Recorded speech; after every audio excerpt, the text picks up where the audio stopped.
Hello, everyone, and welcome to Twillow Talk. My name is Tanis Coughlin, and I am the founder of the Twillow Lifestyle Community, Twillow Lifestyle Academy. And I am a Reiki Master, Celtic Shamanic High Priestess, channel, bunch of stuff.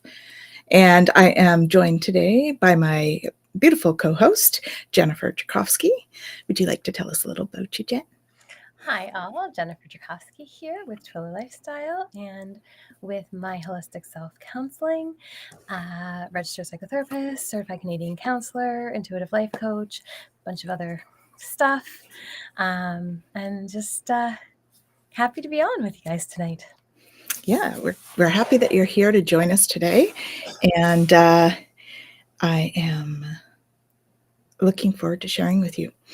So, Jen, what's going on in our transits? So, for those of you that haven't joined us before, what we do is we go over a few little updatey things like transits and stuff like that, and then we pick a card, and we usually pick a card from this deck here, Soul's Journey by James Van Praagh, and it has topics, and we pick a topic and we chat. That's it. That's what we do. Yeah. So do you want to give us a little bit of a lowdown on it's the human design transits, please? Yeah. So these are human design, so not quite the same as what you're going to get with an astrological reading, but that's, what Michelle can offer, which is awesome. Yes. So I kind of that's Michelle Marie at Astrological Tarot. She's also one of our teachers. That's who she's referring to. You can check out on Wednesday nights with Tanis, which is pretty awesome. Yeah. We do a fun show. Yeah. Get a free reading. There you go.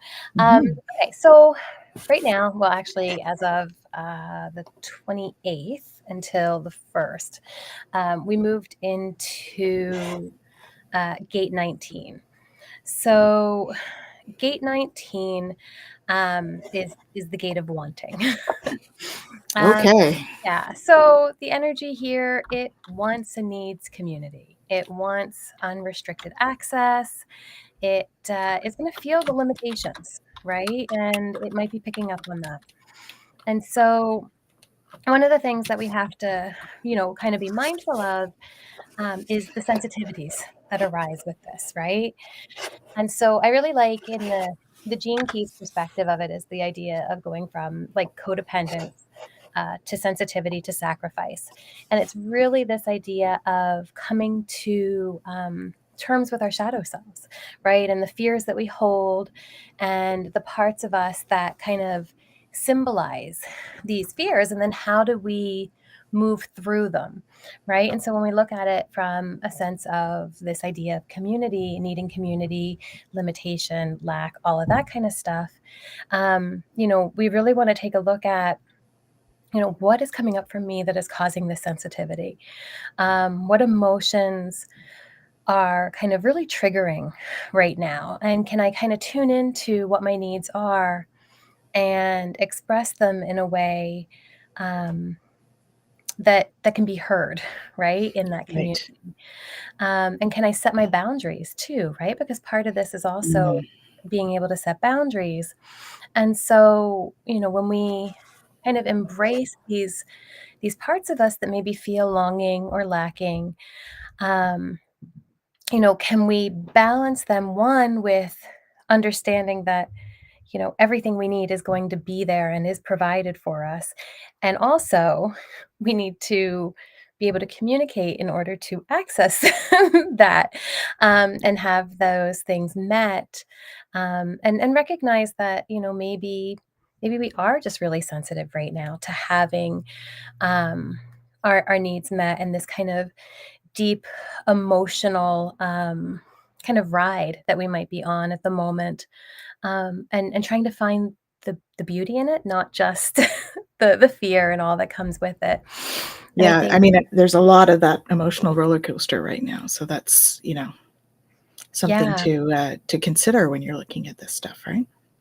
Well, and that's it. And right, I mean, with all of these, there's the potential for, in the Gene Keys, they talk about like the shadow side of it versus the enlightened side or the city side. So when you're really looking at it, depending on where we're at, how we're interacting with the transit and all of that kind of stuff, we may or may not process it well. Right? So giving Indeed. ourselves grace and some self-compassion and just kind of allowing space for the process to unfold as we're going through it. Yeah. Yeah. And I think, that's something that's we've all been sort of looking at a little closer in the last few months, right? Because the transits have been that way. I know, the last month or so we had Mercury retrograde, Mars retrograde. And we've talked about this a few times on here, that was a pretty thankless kind of, I'm looking for the word, transit. Close isn't quite the right word, but No. definitely up and down. It was like a roller coaster during that time, right? Because we were more sensitive, and Mars is that warrior planet, and it comes in and it's like, and it forces you to look at stuff that you may not have looked at for a while or at all. So our stuff comes up for us, and that all goes with what you were talking about, right? It's forcing us to look at our boundaries. Are our boundaries still healthy for us at this time, or do we need to switch them a little bit? What's happening for us at this time that's creating the sensitivity? Yeah. Well, and really exploring what is dictating our boundaries, right? Mm-hmm. So on one end, are we setting such firm boundaries because of our fears that we're not actually allowing experience to happen? Versus this fear of rejection and need for community, so much so that we're letting our boundaries lapse and we're just letting anything go, right? And everything in between. Yeah. So really kind of paying attention to what's coming up for us that's dictating how we're setting boundaries and how, if we're honoring them or not, and what that looks like for us. Well, and I invite us all to look at that in for each situation too, right? Because we might have really good boundaries around work stuff or something like that, but when it comes to our personal relationships, we're like, okay, whatever. Right? So we kind of have to look at each sort of aspect of our life, I think, in order to really make sure. And those can change. Like, boundaries are a daily thing too, right? Today, my boundary could be like, yeah, whatever, I'm good, I go with the flow. Tomorrow, I'm like, absolutely not. It has to be this way. And of course, that's when you're triggered. But you know what I mean? It varies depending on our level of sensitivity. So the fact that we're all in this sensitive time, it's even our boundaries are a bit of a moving target at the moment. Sure. Yeah. For sure. And I think sometimes, and this is kind of where this is coming from too, with the idea of setting them so firmly, is, sometimes we set these boundaries too around the emotional experiences we want to have. And so just being really mindful that the more we deny the sensitivity that we have, the more we try to push those fears that are coming up away, the more power we actually give to them. Right? And so being able to allow them their message, we're able to address it, right? And this could be fears for things that are happening in this lifetime. It could be ancestral stuff. It could be generational stuff. Like, it could be so past many lives, things. Right? Yeah. Right? And so when we kind of let ourselves sit in it for a little bit, we begin to realize that maybe this thing that we're really afraid of isn't actually that scary after all. Right? Because we're able to address it and we're able to see it. And that makes all the difference. Yeah, it's the awareness around the fact that, oh, I'm feeling this for this. Oh, because we often will just feel it and not realize it, or we feel it and push it down, and we don't actually bring awareness to it. And as we always talk about, that it's a sign, or it's a messenger. So it's important for us to listen to the messages. Now, along with that is dealing with the energy that comes with it, right? So that's where we do things like the Ho'oponopono, or because if there's a real fear, then where is it coming from? getting to the root cause of that, and then looking at clearing the energy related to that root cause as well, right? And that does both. It brings it to awareness as to what it is that's creating it for you, and it's also clearing that energy away, which is important to move forward, right? Mm-hmm. So, that's why, when we talk about these things, and we often will talk about looking at them from the three aspects, right? Making sure we're looking at things. If we look at it from, like for me, I'm looking at it mostly from the energetic perspective, but then we also need to look at it like from the psychological, emotional perspective, and also from the physical perspective, right? Because everything has an effect on all three. And where we find the sweet spot is when we look at all three and sort of bring awareness to all three aspects. Mm-hmm. Right? Yeah. Well, nothing happens in a bubble, although we like to think it's so. And if we think it, does that make it so? Oh, golly. Question. The spirals we can go on with this one. Yeah. Indeed. Mm-hmm. So that's a question. Do we want to continue with this in terms of boundaries, looking at boundaries, or shall we pick a card? Or is there more in the transit? Well, I mean, it's really about fears and kind of this ability. I go back to like the gene keys and the way that Richard Rudd talks about it, because I like his kind of definition of it. And he talks about this idea of not wanting to be physically or emotionally touched by our fears. Right? And so again, this is that idea of, we don't want it in our experience. We don't want to have to feel it. Right? And so really being able to allow space for that is really important. So, I mean, we could talk about the boundaries and stuff, but I think oftentimes when we get into boundaries, we think about them in relationship to other people, as opposed to the limitations that we set on ourselves. Yes. Right. Good point. And so, if we dive into it, I think really that is kind of more what is coming up in the transit. Than necessarily boundaries towards the other. Yes, indeed.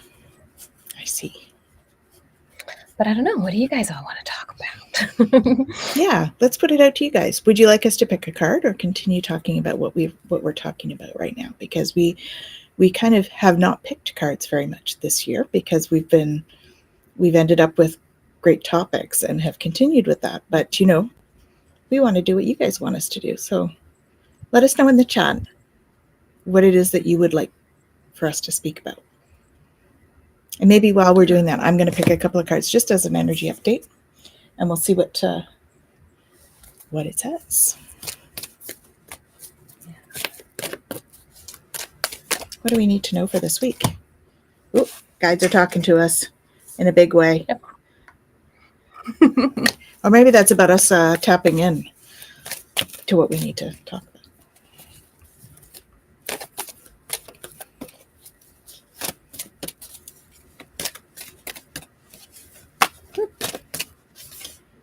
Making a difference. My inner light shines far and wide. Nice. Again, this is also a spiritual communication one for me. So I wonder if we're supposed to talk about spiritual communication. Maybe. We haven't talked about something like that for a while.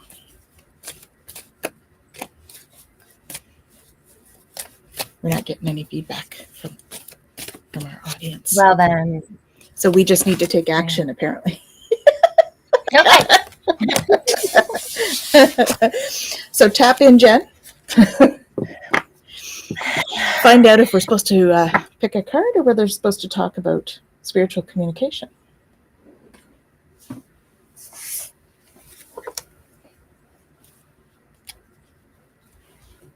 All right, communication it is. Yeah, that's what I was getting to. I already started putting the cards away.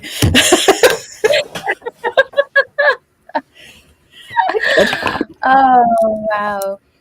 Yeah, when we talk about spiritual communication, so many of the things that we've talked about in the past really go into this, right? Of course, yeah. where, I mean, we talk about the idea of being the observer.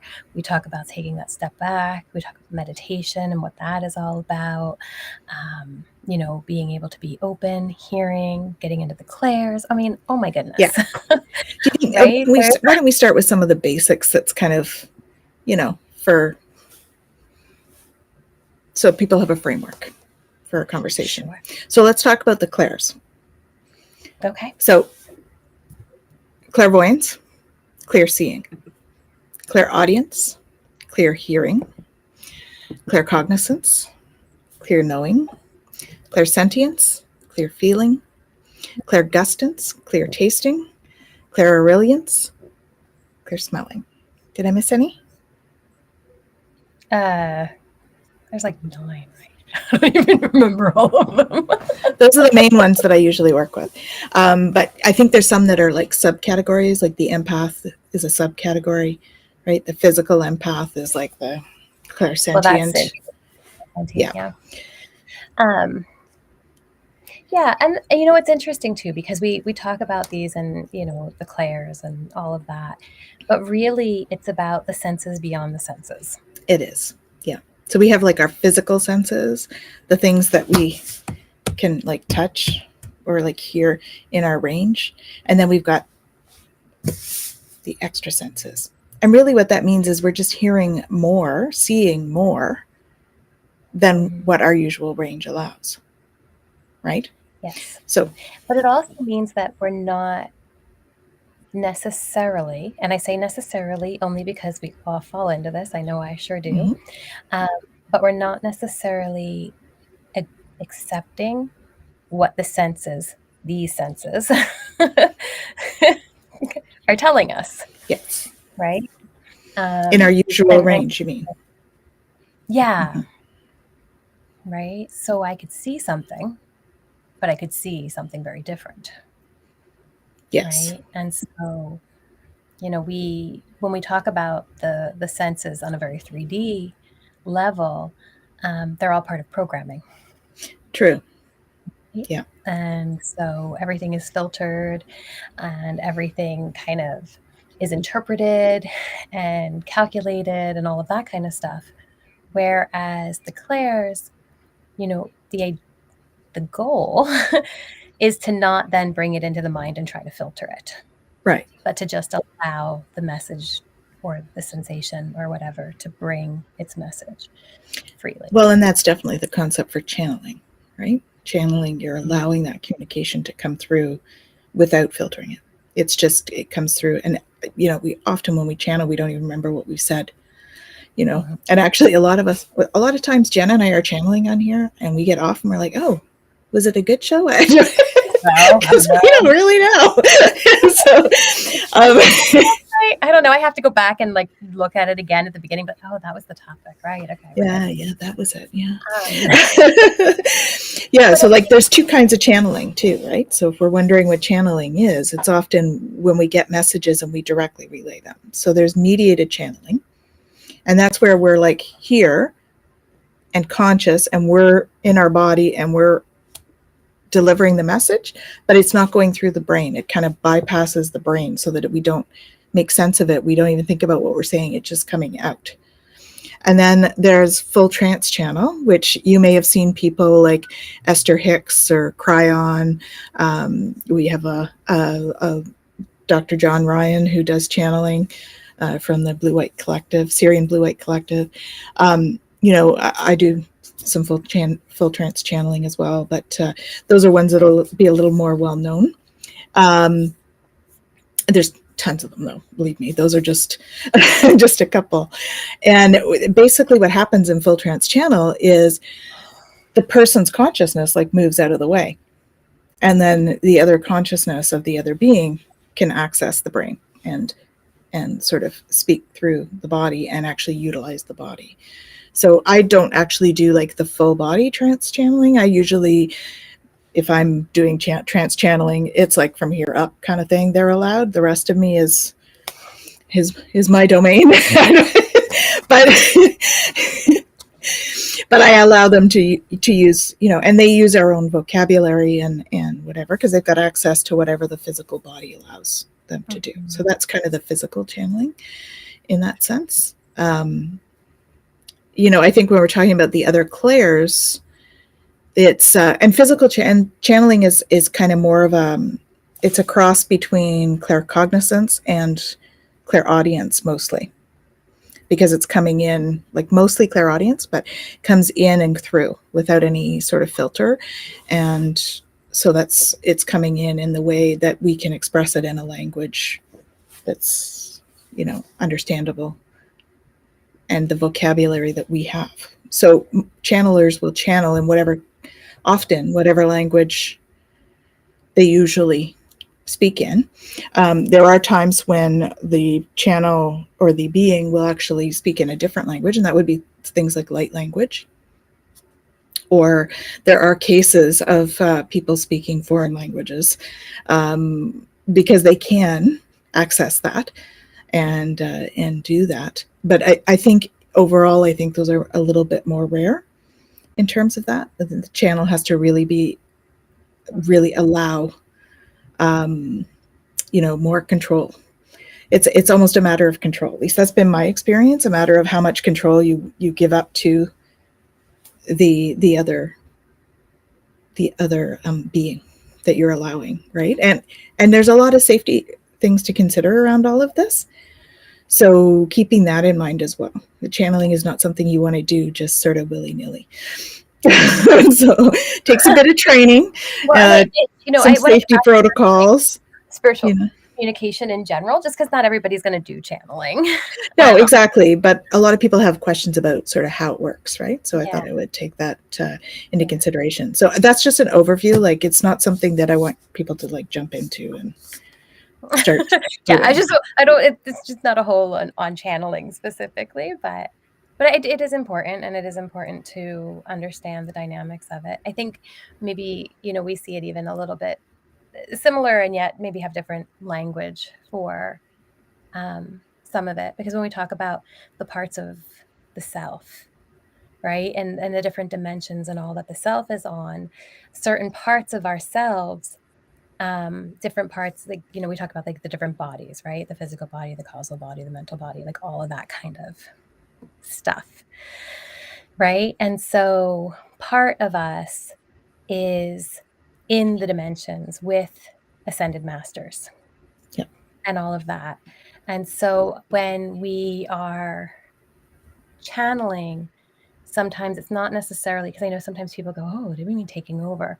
It's not necessarily that. It's like we've tapped into that part of us that is there with them and communicating with them. And that part of us is able to bring their message through. Yeah, for sure. That's one way of seeing it. Yeah. I think like you said, I think we've both learned channeling in a different way.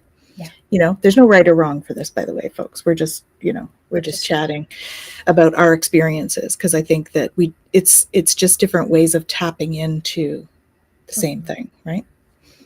Yeah. So when we talk about spiritual communication as a whole, it's that tapping in that's so important. Right. Right. And how we get the messages. You know, the clairs are all about how we get the messaging. Yeah, exactly. So right. We could get it through an audio where it feels like someone's talking to us. And there's internal and external in the audio too, right? In the auditory, because you can hear it like someone's talking to you out here, or you can hear it like someone's talking to you in here, right? So the in here one is more like a telepathic kind of communication. And the other one is like an external, and you hear it almost like you would hear somebody talking to you. So there's two different kinds, and I think it just depends on people's strengths, how they experience it. Definitely. Yeah. And then the visual is the same. There's like an internal and an external. So I know, like, for me, we have a question, and I'll get to that in just a sec, Ming. For me, it's you know, it's either I can see it out there, but it's usually like translucent, like it's not solid, or I'm seeing it in my head as an image in my head, right? And that's a lot of people have the internal one, and I think they just think it's their imagination, right? Yeah. So, yeah. So we have a question here from Ming. Hello, Ming. Hello, everyone on here. We have a few people. I think I saw Chantal earlier. And we have a couple that I'm just getting Facebook users. So hello to you all. So the question, when you are channeling, do you disconnect afterwards, like hanging up the phone kind of way? Yeah. So from my experience of it is that, I come back in, and it's just like it's almost like I'm in a state of meditation. That's what's happening for me, is like I'm in a meditative state. And when they're done, I just kind of come back and they leave. And it's like, I often have a shutter at the end of everything. So I know that there's like that physical kind of change for me. So I don't know whether I'd call it hanging up on the phone kind of way. Like that sounds a bit, it's not a rude process. Let's put it that way. It's a very sort of, it's a natural kind of process for what the channeling is. Like I don't, it just happens naturally for me. I don't know. What's your experience with that, Jen? Yeah. Similar. Sometimes it's like, as you said, and sometimes like I do a lot of channeled writing as well, which is different. Yeah. And so in that sense, it's very much, I mean, if you want to use the phone as an example, it's very much about, calling them up, having the conversation, Yeah. and then thank you so much. We'll talk to you later. Yeah. And then letting them, go at that point. But it's, there is this kind of, there isn't anything intrusive feeling in it. No. If there is, it's probably not something you want to channel.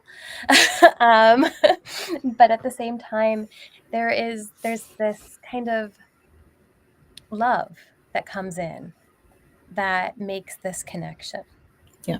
Right. And so, And that's what it should feel like, is Mhm. love. Like that's when Jen says it shouldn't feel intrusive. Yeah. It shouldn't feel intrusive. It should be love, really. Mhm. So okay, I need to look up who's on here, because it's user.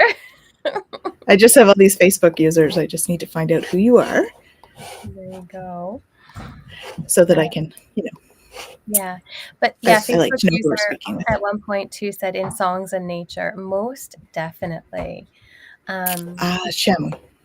I'll hear something and get messages through it, even though it's not necessarily even what the song is saying.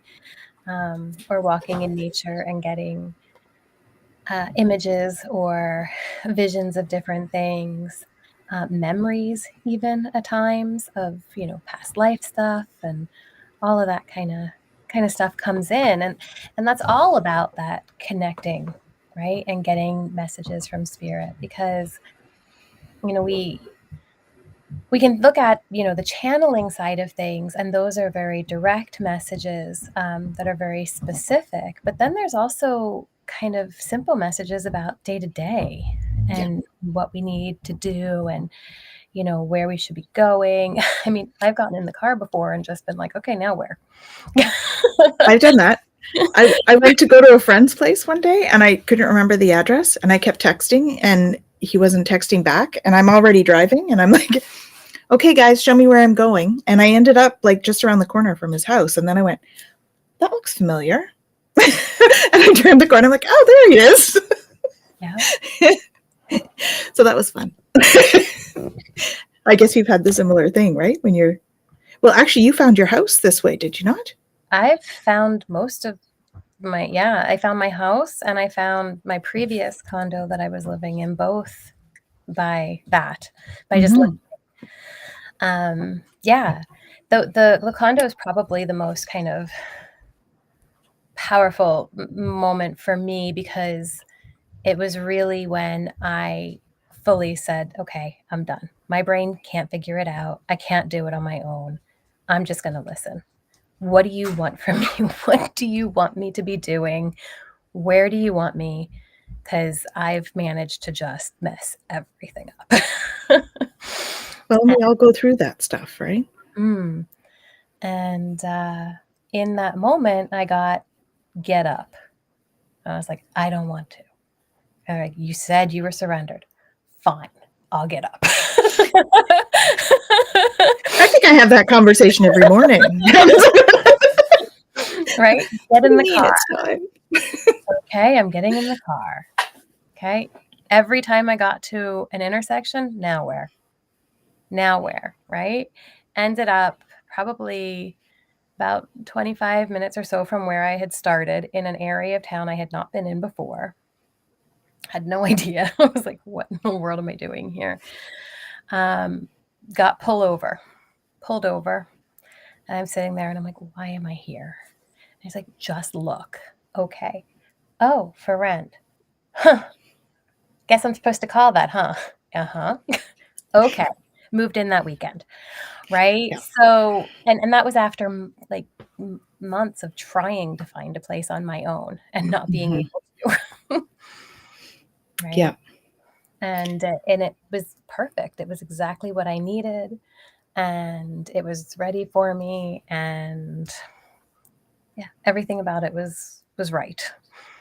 Yeah, it's really cool when that happens. And sometimes we don't even know what we're going for.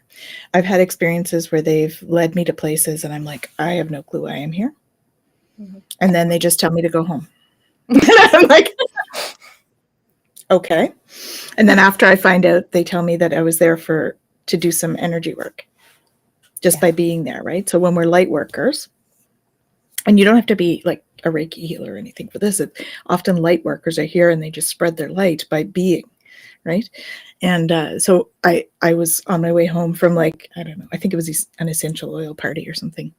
And I had to drive by the casino of all places in Gatineau. And they're telling me to go to the casino. I'm like, I'm not going. It's like 10 o'clock on like a Thursday night or something. I'm by myself. I'm not dressed for a casino. I'm not. Why would I go to the casino? And I fought them all the way there. And then finally I was like, fine. And I pulled off and went in. And I'm like, okay, if I'm supposed to be here to win something, I'm putting like this one loonie in and that's it. So if that's what the case is, that's what's happening. I put it in. I didn't win. I'm like, okay, now what? Walk around. Okay. So I start walking around and I'm thinking maybe I'm here to like meet somebody or who knows, right? So I'm walking around the casino and I get to a spot and I stop and they're like, keep going. I'm like, all right. So I stopped by a couple of people. They tell me to stop and I stop and I'm just looking at a machine or something. And then they're like, okay, now you can go. And I kept going and I like did a whole round of the whole like sort of outer part of the casino inside, but you know, a whole round around it. And I finally get to, it was like a craps table or blackjack or something. It was one of those tables. And I come up and they say, okay, stop.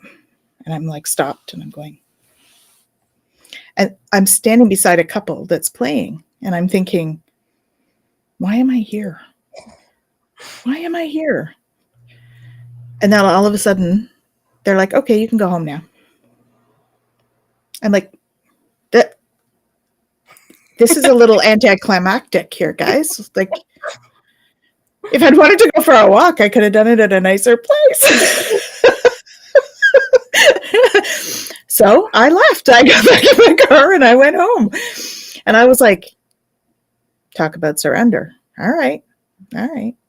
They're like, don't worry, you made a difference, even though you don't know you did. I'm like, all right. Yeah. So that comes back to our card, actually, right? That we had. Mm-hmm. One of those ways that we can make a difference. When we surrender, we allow them to tell us what to do in those cases, right? So I just know that I did something and that it was for a good purpose. Because I'm pretty sure it was like it was Michael or somebody, that Archangel Michael or somebody that was talking to me that day. So I knew it was for some reason. Yeah. Well, and it's such a beautiful thing too, because we go we go, we talk about this, right? I do what I'm told.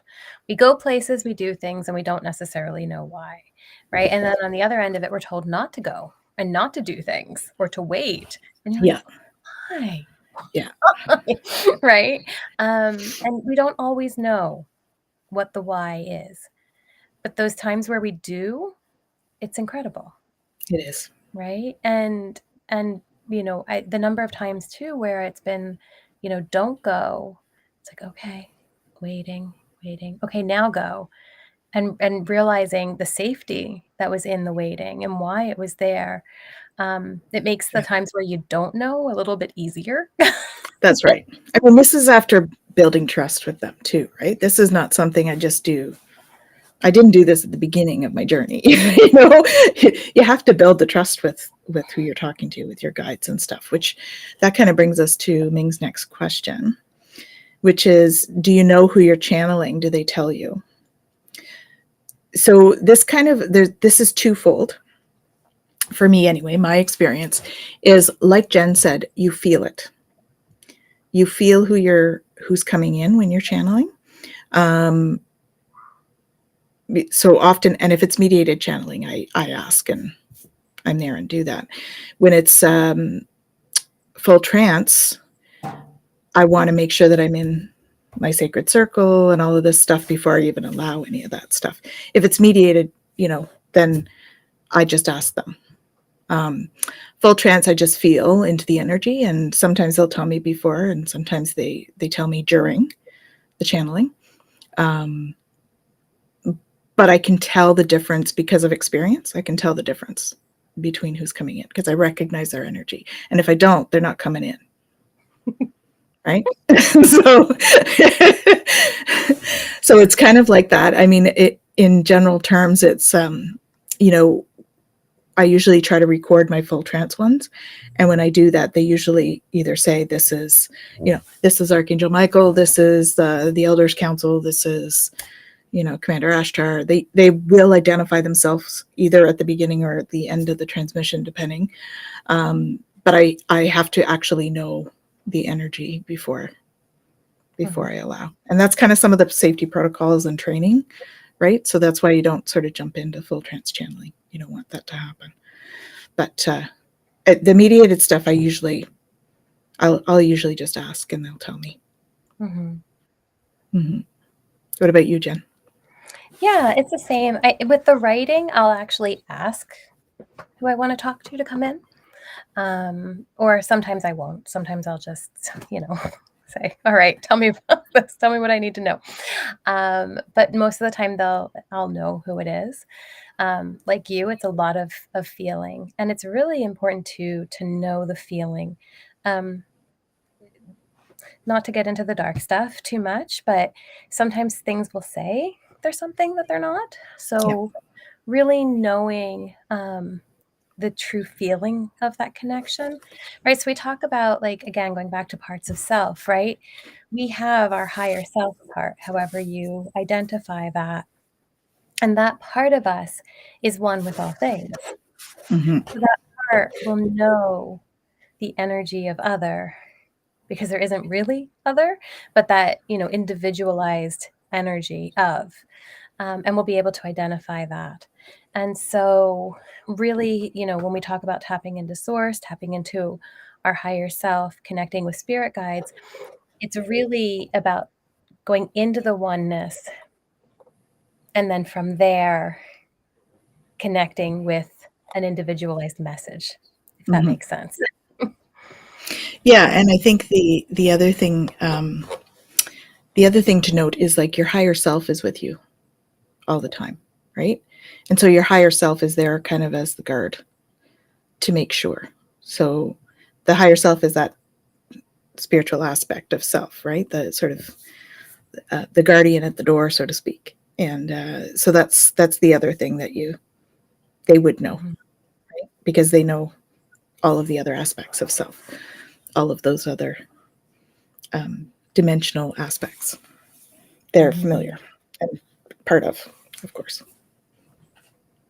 So I hope that answers the question, Ming.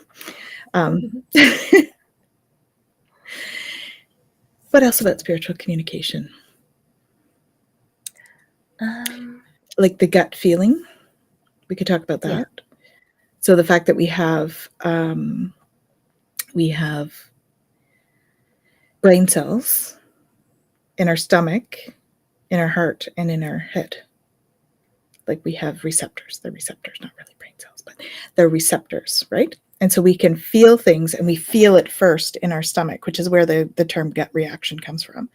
We feel it first in our stomach, and then we'll feel into our heart, and then our brain. Is that how you learned it? Yeah. So on a very like kind of 3D physical level, I think that we try to figure it all out. And we do that through the little cells. But really they're the mechanics, right, of who and what we are. And so if we just trust in the mechanics, we'll have like those survival instincts and stuff, right? And that's where like gut intuition and things like that kind of come into play, right? But then there's also, okay, well, where does that come from, right? And so we have to be really mindful of, is that coming from an experience that we had before that's triggering it? Because this is where things like PTSD and stuff like that come into play, and how we get triggered in ways that aren't necessarily triggering, versus, in this moment, am I actually responding to something that's happening around me? Or am I getting something that's beyond this experience? Right. So I do think that it's an important piece to kind of differentiate in that way. And the vagus nerve plays a big role in all of that, right?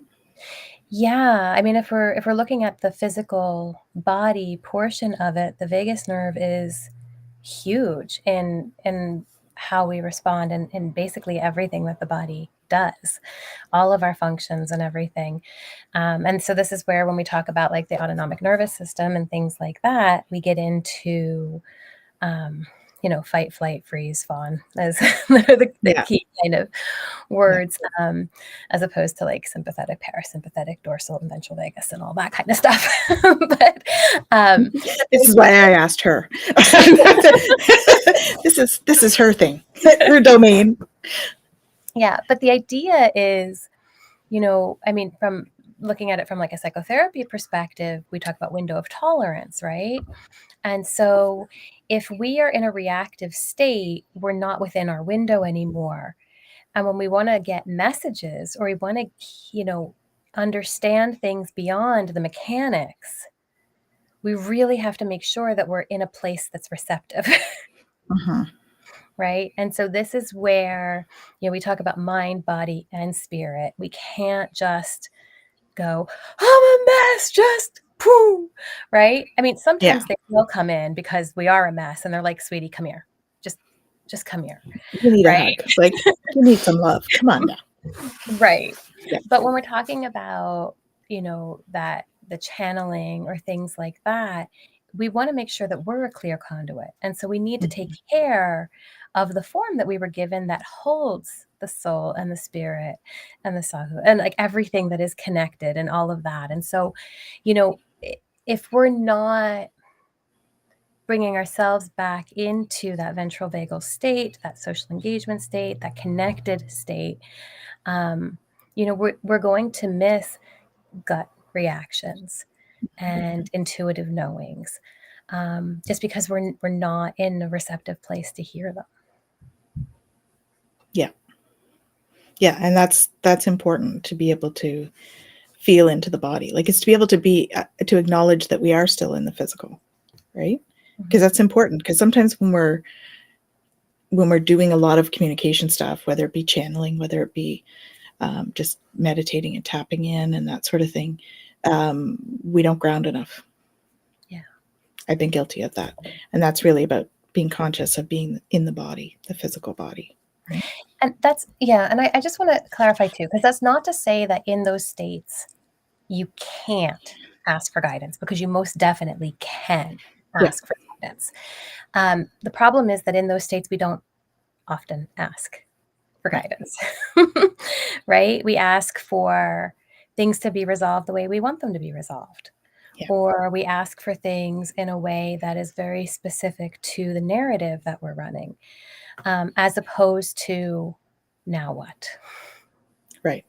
right? We're not always prepared to surrender because we Exactly. want to control everything. Right. Exactly. So, I mean, there are times where I have been in gut-wrenching tears over something and finally drag myself to go, okay, whatever you want, whatever is best, what do I need to know right now? Mhm. Right? And it, we aren't, if we're not open to whatever that may be, then we may not get the healing in that moment. And Yeah. that's kind of what I'm talking about with Yeah. Because we block, right? that. Mhm. Based on the fact that we feel we need to control.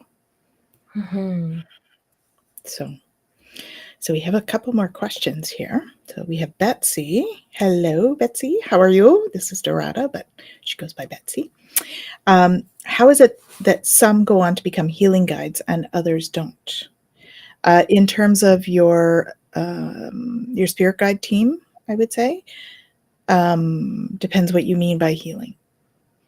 I Mhm. mean, I kind of think they're all healing guides because if they're there to give you information, the whole healing journey is about learning and learning about yourself. So if they're giving you information, I think they're all healing guides in that way.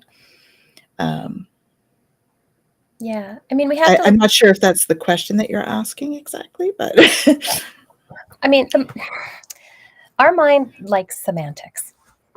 It just Mhm. does, right? But when we really break down what is healing, right? It's bringing together wholeness, right? It's making whole. And so anything that is making whole is bringing healing, Mhm. right? Because what is illness or dis-ease? It means that we don't feel whole in some way, Yeah. right? And so in that sense, you know, when we, I think the other piece too is it comes from, like, it depends on the school of thought that you come from on how you're going to kind of interpret transitions into other worlds, what that looks like, how you feel about reincarnation, how you feel about afterlife, how you feel about all of it. Yeah. Right. And so that, is going to kind of change how you see different things. But when when it comes to ascended masters and things like that, people who don't necessarily have to come back to continue to work stuff out, Yeah.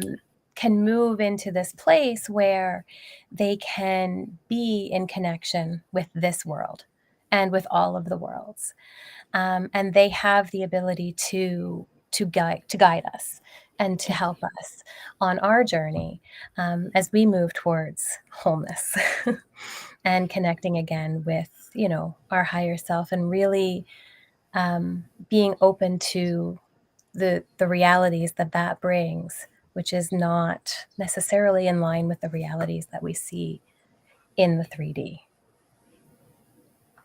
So in that sense, any being who has come to that place is whole and able to come and help us be whole. So they're all healers. Mhm. Yeah, and in my framework, there's, we have different soul contracts after we pass, and so, some have a soul contract to be spirit guides, for us, and some are busy doing other things. So I would say, like Jen, I believe, if we're done learning what we need to learn here in the physical, then we might be given the opportunity to be spirit guides. But otherwise, I think, we're on to do our own learning and come back again. That's just my framework, right? Because I do Mhm. believe in past lives and stuff. So yeah, if that's what you're asking, Betsy. That would be kind of the response, I think, from both of us. Yeah, and if you So, want to clarify the question too, if we yeah, didn't seem to actually answer it, please do so. yeah, for sure. And we have another one here from Ming. So, about the higher self, is it higher self that's receiving the messages from Archangel Michael and downloading to you? Or do you also channel your higher self on its own? Both. Yeah, I would say both.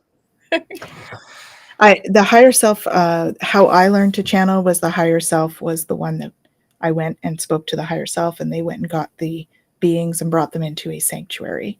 And you had a conversation with them there. So that would be like your basic kind of channeling is you have the conversation with them in that other dimension in your sanctuary, which is like a sacred space just for you. And you have conversations there with your higher self, or you can ask them to bring in, Archangel Michael or whoever it is that you're wanting to have a chat with. So I would say they play a big role in that. They're also like the gatekeeper in that sense, right? Mm-hmm. Yeah. And that's kind of what I was alluding to before with the idea that we go through that and that part of us connects with that part of them. And that's how we, get those messages and all. So, Yeah. but our higher self, I mean, that is the part of us that is connected to the divine in whatever way we define that.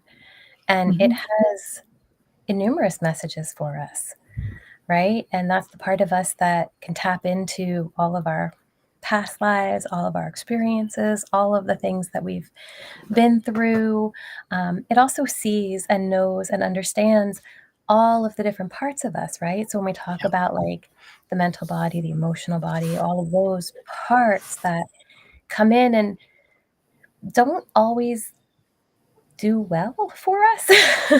Not that they plan on being mean to us, but sometimes our mental and emotional bodies get us into misunderstanding or misinterpreting, and all of that. And that higher self part of us can see beyond all that clutter, right? Yeah. Yeah. And help us to find clarity and understanding where these other parts maybe aren't so clear. Yeah. And it was, they have what we call perfect knowledge, right? They know they can have access to any knowledge they need, the higher self, whereas we don't unless we go through the higher self, right? We innately don't unless we ever go through our higher self or we have integrated with the higher self, which can happen as well depending on where you're at. And that's a beautiful experience when that happens. It's quite. It was well for me. It was full of love when I had an integration. It was beautiful. Yeah. Mm-hmm. And then I find it since the integration, I just find it easier to access that stuff than I did before. It just kind of comes more like a conversation. Before that, for me, I needed to have sort of the tool of going to the sanctuary and doing the formal kind of check-in stuff. I think once the integration happened, it was just easier to just say, okay, who's talking? Where are we going? And I get answers much easier. And I think is all that integration is just us doing that connection in a stronger way, like strengthening the connection to the rest of us in that way. Yeah. I mean, that whole idea of separation, right? We come in to have these individualized experiences. And part of that is we are all so uniquely designed, right? And so we get caught up sometimes, though, in that design that was made for this experience. And we think that this is all that we are and all that we are not.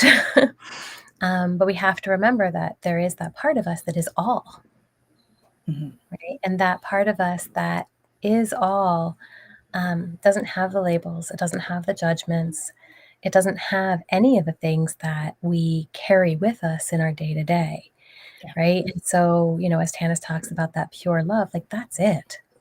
Yeah. Right? It is that pure life energy that is just about being, right? And loving whatever it is being. Yeah. And it's a really beautiful part to connect to. And I say part, and I don't mean to like differentiate or make it paradoxical in any way. It is all of what we are. And yet we feel like we're maybe separate from it because of this individualized self identity that we have while we're here. But it is truly. And the individual self is part of why we came here, right? Was to experience that, because it's very different from what it's like when we're not here. So when we are soul and we're with the one and with our soul family and all of that stuff, you know, that experience is completely different from what we experience here. It's very, we feel that connected, the oneness stuff. And I don't know why I'm talking like I know this, but I guess I'm channeling a little bit. I'm like, wait a minute. Either that or I'm having some remembering at the moment. There's a great book, though, called The Journey of Souls by Dr. Newton. And that certainly, it helped me to understand the mechanics of it a fair bit. Even the movie Soul, that not Disney, it's a Pixar. Yeah.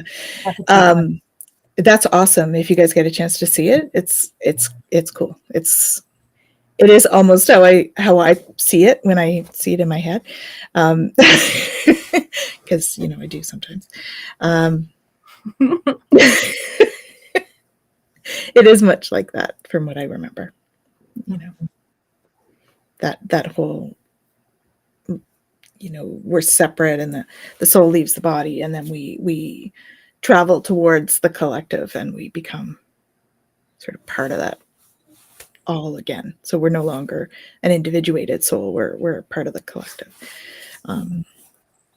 So anyway, that's another whole tangent. But and I love, you know, in the Baha'i faith, they talk about like drops of one ocean, right?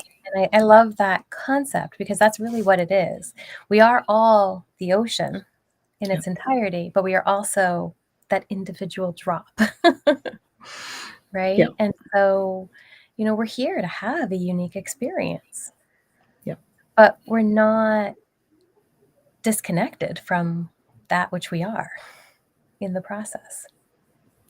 Yeah, it's kind of that as above, so below sort of thing, because we have the all within, and it's also without.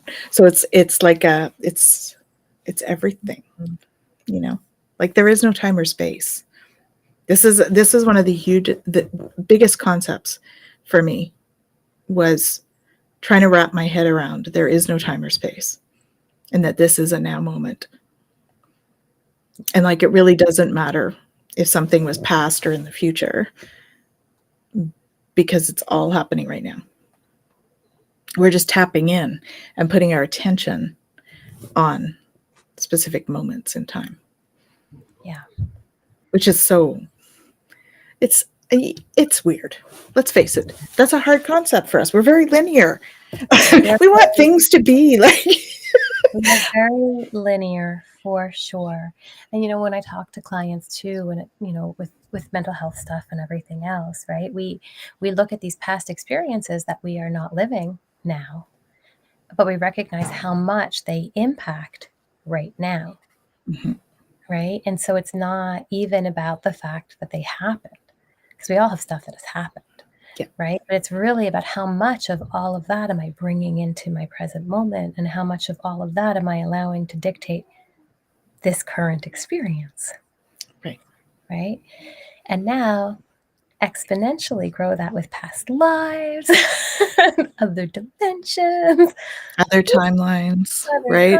timelines. Yeah. Which actually brings me to this, to the next one by Ming, because I think there's a part of this when I read your message here. So Ming says, oh, I read that book too. Sometimes people I don't know say they know me, but I don't remember them. So there are two explanations for this. One is their soul knows you from a previous life. So they're like soul family, and you've encountered them on previous lives. The other one is that sometimes we jump timelines. right? Because we could turn left instead of right, and we're taking a different timeline. And so when we do that, they might have known us on this timeline, and we could take this timeline, and all of a sudden we don't really have the same remembering of that timeline. You know, like there's a, or we don't remember them because they've jumped timelines onto ours. But we were in that timeline too, right? Yeah, it's very complicated. I don't know. I don't think we have enough time on this show to go into it. But The other yes, part of it too is like, if I think about it from like an HD perspective, and we talk about like fractals and things like that, people who are on our fractal line will have a connection with us that may seem like a remembering. Yeah. Right. And so there's also that kind of a component where, you know, somebody goes, oh, you know, I think I know you. And it's all kind of saying, I want to know you. Sometimes, but sometimes they really do. I mean, I think you and I did that. Oh, We were yeah. like, I know you. Yeah. Oh, yeah. Yeah. No, I'm just adding another one to the mix. Yeah. Of options. Yeah. Yeah. Sometimes they don't and they just want to. Yeah. Which is fine too, right? Maybe you make a new friend. So, well, I think we've come to the end of our hour. Holy moly, that flew by. It really did. So we just want to thank everyone for all your thoughts and your questions and all of that stuff. And we're super excited about this coming year. We've got lots going on. Jen and I are working on a couple of different programs to bring forward. One of them is with our other friend Jacqueline, who is also a teacher, and with the Twillow Lifestyle. And so we've got those happening. We've got podcasts happening. So Jen mentioned it earlier. Michelle Marie and I do one at 7 p.m. on Wednesdays, 7 p.m. Eastern Standard. And so check us out. It's live on here on Facebook. So Facebook and YouTube and all of those. We've got our stuff all connected. And we often have teachers as well. So Jen's been on a couple times, and Jacqueline and all those other awesome people. What else have we got coming up? I have an Aqualead class in a few weeks. So I'm teaching Aqualead 1 soon. So Aqualead is a healing modality that heals the water in the body. So, and as you get higher in the levels, you start to be able to learn how to heal like bodies of water and how to, add energy to your bottled water and all of that sort of stuff. So that's kind of a fun one. What else have we got going on? Reiki Masters coming up next month. Reiki Master. Good. Is Jack doing yoga right now? Not right now. Not at the moment. No, we're looking at other possibilities there. Perhaps her doing a yoga instructor training. Ooh, so we're looking at that. Don't quote me yet, but we're hoping. Okay.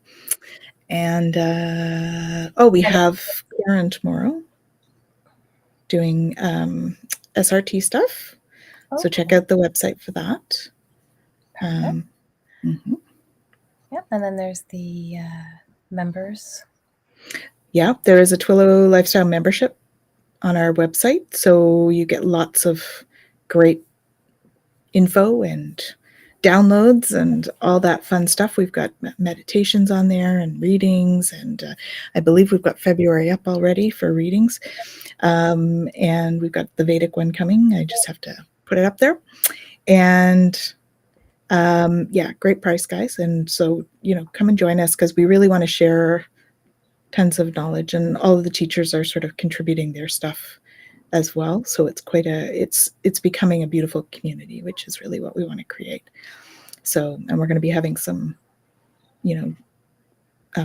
exclusive like events that are just for members as well on there. So that'll be fun, and there's discounts and all sorts of specials and all that stuff. Yeah. So it's exciting. I'm excited. So stay tuned to twillowlifestyle.ca, and we just got our first one on our first podcast on Spotify. Today. So Stay tuned for more on there. We're going to be putting these on there. So if you miss them, you can check them out there. You can check them out on Twillow Lifestyle YouTube or Jen's YouTube. And yeah. Thank you so much for coming. Give us some grace because we just started the Spotify. Yeah, there's only one. And it's only like the introduction one, which is only like a couple minutes. You can definitely check it out if you want to know a little bit more about us. Yeah, that's right. Yeah. And and then we will get it populated. Yeah, we're going to add to it as we go. So stay tuned there. Awesome. So we want to send you all tons of love and light. And thank you so much for joining us on our weekly Twillow talk. And we'll look forward to seeing you next week. Right? Yay. Awesome. Lots of love, you guys. Take care.